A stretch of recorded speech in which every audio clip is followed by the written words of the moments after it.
नमस्कार दोस्तों, आइए जानते हैं आज राजस्थान की बड़ी खबरें। आज की पहली खबर है कि राजस्थान विधानसभा में धर्मांतरण बिल पेश। राजस्थान विधानसभा में आज भजनलाल सरकार नया धर्मांतरण विधेयक राजस्थान विधि विरुद्ध धर्म संप्रवर्तन प्रतिषेध विधेयक 2025 पेश कर दिया है। आज स्वास्थ्य मंत्री गजेंद्र सिंह खींवसर ने धर्मांतरण विरोधी बिल पेश किया। इस बिल को बजट सत्र में ही बहस के बाद पारित करवाया जाएगा। विधेयक के पारित होने की तिथि बाद में निर्धारित की जाएगी। इस कानून के तहत जबरन धर्मांतरण पर 3 से 10 साल तक की सजा का प्रावधान होगा। वहीं अगर कोई मर्जी से धर्म परिवर्तन कर रहा है तो 60 दिन पहले कलेक्टर को इसकी सूचना देनी होगी। 8 फरवरी को दूसरी बार महाकुंभ में डुबकी लगाएंगे। राजस्थान सीएम राजस्थान की भजनलाल सरकार महाकुंभ में स्नान करने के लिए जाने की तैयारी कर रही है। संभावना है कि मुख्यमंत्री भजनलाल शर्मा कैबिनेट मंत्री और विधायकों के साथ 8 फरवरी को कुंभ में स्नान के लिए जाएंगे। इसके लिए बकायदा विशेष विमान से जयपुर से प्रयागराज के लिए मंत्री विधायकों को ले जाया जाएगा। आज शाम 4 बजे कैबिनेट की बैठक में इस पर चर्चा हो सकती है। दरअसल मुख्यमंत्री भजनलाल शर्मा महाकुंभ में स्नान कर चुके हैं। सरकार के मंत्री और विधायकों ने भी महाकुंभ में जाने की मंशा जाहिर की है। राजस्थान में बना सूर्य नमस्कार का वर्ल्ड रिकॉर्ड। राजस्थान की भजनलाल सरकार सूर्य सप्तमी से एक दिन पहले ही वर्ल्ड रिकॉर्ड बना दिया है। सोमवार को प्रदेश भर के सरकारी और प्राइवेट स्कूलों में स्टूडेंट्स, पेरेंट्स और टीचर्स ने एक साथ सामूहिक सूर्य नमस्कार रिकॉर्ड बनाया। इस दौरान शिक्षा मंत्री मदन दिलावर ने भी जयपुर के एसएमएस इन्वेस्टमेंट ग्राउंड में स्टूडेंट के साथ सूर्य नमस्कार किया। शिक्षा विभाग का यह record world book of record में दर्ज हुआ है। इससे पहले भी शिक्षा विभाग द्वारा प्रदेश में 1,31,00,000 लोगों ने एक साथ सूर्य नमस्कार कर रिकॉर्ड बनाया था। ऐसे में आज शिक्षा विभाग ने ही अपने रिकॉर्ड को तोड़ इस आंकड़े को 20 लाख तक आगे बढ़ाया है। हम कोशिश करेंगे कि भविष्य में इस संख्या को और बढ़ाया जाए। 10वीं और 12वीं की ये परीक्षा तिथि बदली। राजस्थान माध्यमिक शिक्षा बोर्ड ने 15 जनवरी को जारी सेकेंडरी और सीनियर सेकेंडरी परीक्षा टाइम टेबल में आंशिक संशोधन किया है। माध्यमिक परीक्षा की 1 अप्रैल एवं उच्च माध्यमिक परीक्षा की 4 अप्रैल को होने वाली परीक्षा की तिथियों में संशोधन किया गया है। बोर्ड प्रशासन के अनुसार 1 अप्रैल को 10वीं की संस्कृत व अन्य भाषाओं की परीक्षा तय थी, लेकिन 30 जनवरी को ईद का अवकाश है। यदि चांद दिखाई नहीं दिया तो अगले दिन ईद 1 अप्रैल को होगी, जबकि 12वीं की 4 अप्रैल को कंप्यूटर शिक्षा से जुड़ी परीक्षा के दिन नेशनल टेस्टिंग एजेंसी की भी परीक्षा है। इसमें 12वीं के छात्र शामिल होते हैं। इस परिस्थिति के मद्देनजर दोनों परीक्षाओं की तिथियों में बदलाव किया गया है।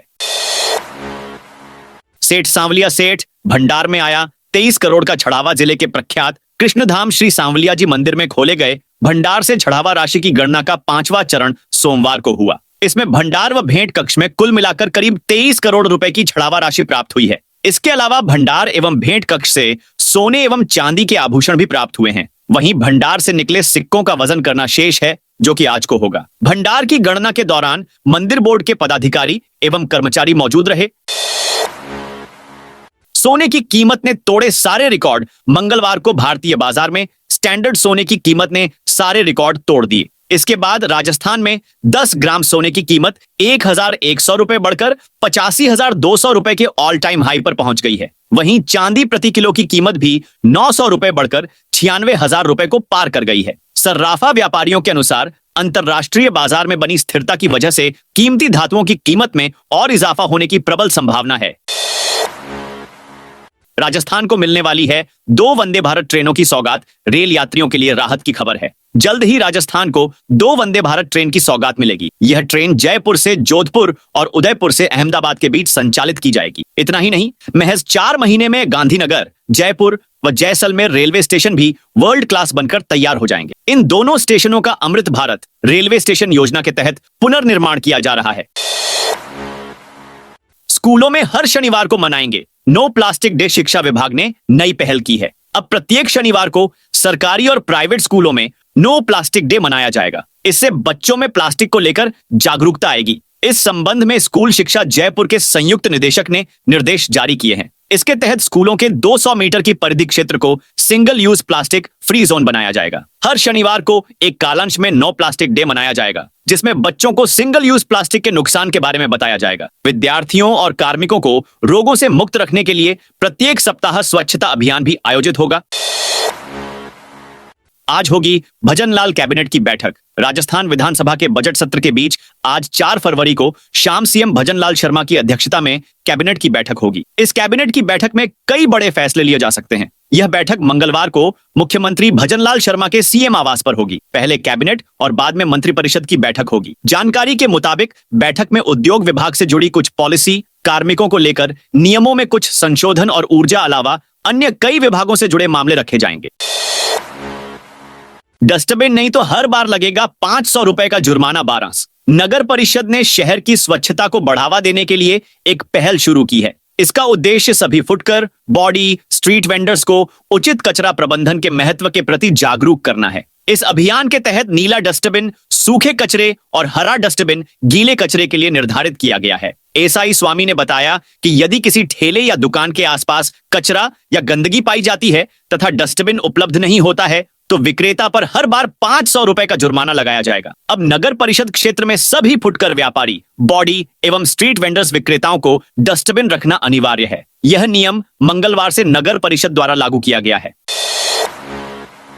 अनिता चौधरी हत्याकांड की सीबीआई करेगी जांच। राजस्थान के जोधपुर शहर के बहुचर्चित ब्यूटिशियन अनिता चौधरी हत्याकांड में राज्य सरकार की सिफारिश के 67 दिन बाद सीबीआई ने एफआईआर दर्ज कर ली है। इस मामले में सरदारपुरा थाना पुलिस ने 5 दिन पहले ही दंपति के खिलाफ कोर्ट में चालान पेश किया है। सीबीआई एसएससी प्रथम नई दिल्ली ने अनिता पत्नी मनमोहन चौधरी की हत्या के मामले में गंगाणा निवासी गुलामुद्दीन फारूकी, व्यवसायी तैयब अंसारी और सुनीता के खिलाफ एफआईआर दर्ज की है। पुलिस उपाधीक्षक प्रणब दास को जांच सौंपी गई है। परिजन के 20 दिन तक शव नहीं उठाने पर राज्य सरकार ने सीबीआई जांच का भरोसा दिलाया था। जोधपुर शहर में घूमने आई विदेशी पर्यटक को डॉग ने काटा। जोधपुर में इन दिनों आवारा डॉग का आतंक बढ़ता जा रहा है। नगर निगम की ओर से इसको लेकर प्रभावी कार्यवाही नहीं की जा रही है। नतीजा, शहर में मंगलवार को घूमने के लिए आई विदेशी पर्यटक को डॉग ने काट दिया। इसके चलते पर्यटक रोने लग गई। पांव में डॉग के काटने की वजह से गहरा घाव हो गया। बाद में आसपास के लोगों की मदद से उन्हें अस्पताल ले जाया गया। डॉग बाइट की घटना के बाद शहर में विदेशी पर्यटकों की सुरक्षा को लेकर भी सवाल खड़े होने लगे हैं। 13 जिलों में होगी बारिश। मौसम विभाग ने येलो अलर्ट जारी करते हुए 13 जिलों में बारिश की संभावना जताई है। विभाग ने राजस्थान के जयपुर, दौसा, अलवर, भरतपुर, टोंक, धौलपुर, अजमेर, भीलवाड़ा, करौली, सवाई माधोपुर, नागौर, सीकर और झुंझुनू जिले में हल्की बूंदाबांदी की संभावना जताई है। राजस्थान में कल शाम के बाद से मौसम में बदलाव देखने को मिला। जयपुर सहित कई जिलों में बारिश तो कहीं हल्की बूंदाबांदी हुई। बारिश के बाद अचानक तापमान में हल्की गिरावट शुरू हुई। बीते 24 घंटे में अजमेर 3.5 मिलीमीटर बारिश दर्ज हुई। वहीं जयपुर समेत वनस्थली, सीकर, कोटा और चूरू में हल्की बौछारें गिरने पर मौसम का मिजाज सर्द रहा। मौसम केंद्र के अनुसार पश्चिमी विक्षोभ सक्रिय होने से बारिश की संभावना बनी हुई है। मंगलवार को भी कुछ जिलों में बारिश की आशंका है। मौसम विभाग के अनुसार आज कई जिलों में बारिश की संभावना है। राजस्थान के जयपुर, दौसा, अलवर, भरतपुर, टोंक, धौलपुर, अजमेर, भीलवाड़ा, करौली, सवाई माधोपुर, नागौर, सीकर और झुंझुनू जिले में बारिश का अलर्ट जारी करते हुए तापमान में गिरवाट की संभावना जारी की है। हालांकि उसके बाद आगामी कुछ दिनों तक मौसम शुष्क रहने की संभावना है। जयपुर में एक और नया पुलिस थाना हुआ शुरू। जयपुर में एक और नया पुलिस थाना हुआ शुरू है। जयपुर पुलिस कमिश्नरेट के पूर्व जिले में जामडोली थाना सोमवार शाम से शुरू हो गया। Police commissioner Biju George Joseph व अन्य अधिकारियों की मौजूदगी में कांस्टेबल शिवपाल ने फीता काटकर थाने का उद्घाटन किया। थाने की कमान उप निरीक्षक सतीश को सौंपी गई है। क्षेत्र के लोगों को अब कानोता थाना जाने की जरूरत नहीं होगी और उन्हें नजदीक में ही जामडोली थाने से ही तत्काल मदद मिल सकेगी। जोधपुर में 40 लाख के फोन जब्त कर मालिकों को लौटाए। जोधपुर पुलिस के जिला पश्चिम की टीम ने ऑपरेशन साइबर शील्ड के तहत बड़ी कार्रवाई करते हुए 40 लाख रुपए से ज्यादा कीमत के 154 मोबाइल बरामद किए हैं। डीसीपी वेस्ट राजर्षि राज ने बताया कि पुलिस मुख्यालय के निर्देश पर ऑपरेशन साइबर शील्ड चलाया जा रहा है। इसके लिए पुलिस की अलग अलग टीमों ने लगातार खोए मोबाइल ढूंढने का अभियान चलाया। इसके तहत साइबर क्राइम रिपोर्टिंग पोर्टल या अन्य माध्यम से दर्ज गुमशुदगी वाले मोबाइल नंबर IME नंबर से ट्रेसिंग जारी रखी। इसके लिए जोधपुर ही नहीं प्रदेश और अन्य प्रदेश तक पहुंचकर पुलिस टीमों ने कार्रवाई की। इसमें अलग अलग कंपनियों के 154 मोबाइल बरामद किए गए हैं। इन्हें असली मालिकों को लौटाया जा रहा है।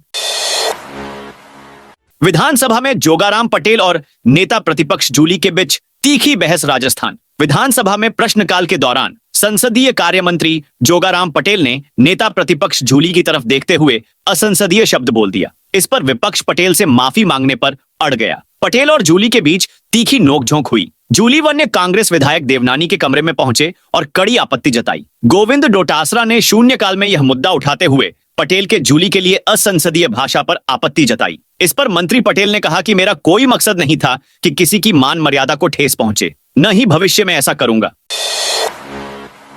शिक्षा मंत्री का खुलासा। शिक्षा मंत्री मदन दिलावर ने सोमवार को विधानसभा में कहा कि वर्तमान राज्य सरकार द्वारा आरटीई शिक्षा का अधिकार के तहत 900 करोड़ की राशि का भुगतान किया गया है। उन्होंने कहा कि गत सरकार द्वारा वर्ष 2018 से वर्ष 2022 तक आरटीई के तहत राशि का पुनर्भरण नहीं किए जाने से लगभग 800 करोड़ रुपए का भुगतान अब भी बकाया है। वर्तमान राज्य सरकार द्वारा इस बकाया राशि के शीघ्र भुगतान की कार्यवाही की जा रही है।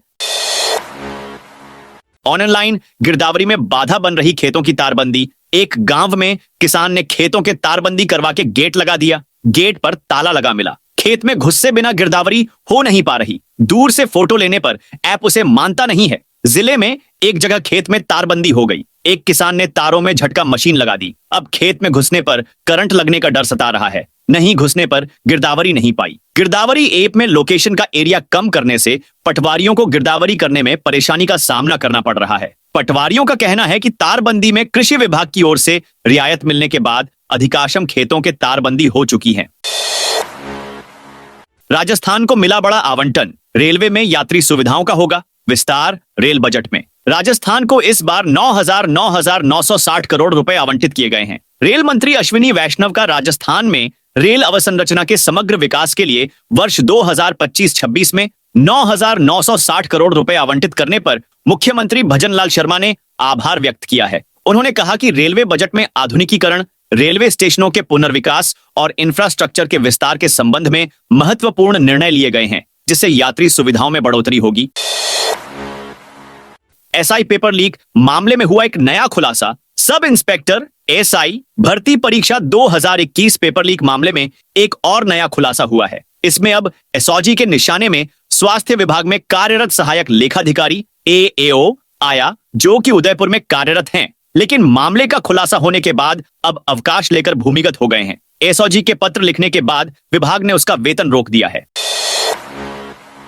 नाथद्वारा नगरपालिका क्षेत्र का हुआ विस्तार। राजस्थान सरकार ने नाथद्वारा नगरपालिका क्षेत्र का विस्तार करते हुए आसपास की ग्राम पंचायतों के 10 राजस्व गांवों को जोड़ा है। नगरपालिका क्षेत्र में जुड़े कुछ गांवों के लोगों ने सरकार के इस फैसले का विरोध शुरू कर दिया है। जिले की नाथद्वारा नगरपालिका क्षेत्र के परिसीमन के सरकार के निर्णय ने आसपास की कुछ ग्राम पंचायतों में बसे राजस्व गांव के लोगों के लिए असंतोष पैदा कर दिया है। उपली ओडन ग्राम पंचायत के ग्रामीणों ने रविवार को नाथद्वारा विधायक विश्वराज सिंह मेवाड़ के सामने विरोध दर्ज कराया। ग्रामीण विधायक से मिले और उन्हें परिसीमन से पड़ने वाले प्रभाव से अवगत कराते हुए एक ज्ञापन सौंपा।